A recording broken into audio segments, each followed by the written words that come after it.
It's almost June, so you know what that means. Some of the biggest Supreme Court decisions are about to come out. This is basically like my NBA finals period right now. I got my highlighter, I got the old Supreme Court decisions I'm going through.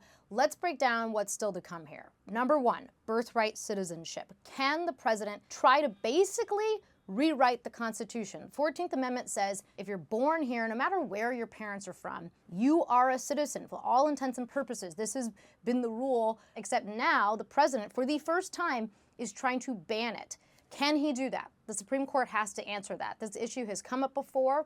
All the lower courts that looked at it says, no, he can't do that. Now the Supreme Court's going to have the final say. Another big case we're watching is what happens for states that are trying to ban transgender athletes from playing on girls' sports teams. A bunch of states have tried to do this. 2 states in particular the Supreme Court is looking at right now. But if they say states can do this, it could have ramifications for more than 24 states. That's a big deal. Another one we're looking at is what exactly do police have to do if they want to get your cell phone location data? We've seen a lot of this in recent years. There will be, some catastrophic situation or maybe even just an everyday robbery.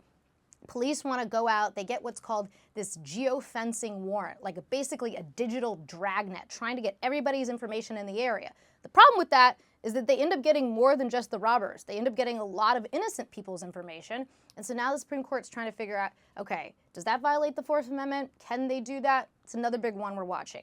Last but not least, the president has been on something of a firing spree. You may not know the name Lisa Cook or Rebecca Slaughter, but you do know the headlines that he's trying to fire a whole bunch of people at these quasi-independent agencies like the Federal Reserve or the Federal Trade Commission. Can he do that? Another huge question in front of the Supreme Court right now. They're going to have the final say. We'll probably see a lot of these big decisions come out near the end of the term, usually before the 4th of July. The Supreme Court likes to procrastinate, so that's when you can expect to see all those cases I'm talking about. Also, if you have any questions on your mind about the Supreme Court or really anything, lucky for you, I'm hosting my first ever live Q&A event Thursday, May 28th. It's at 3 p.m. Eastern, and you can submit any questions you have at NBCnews.com.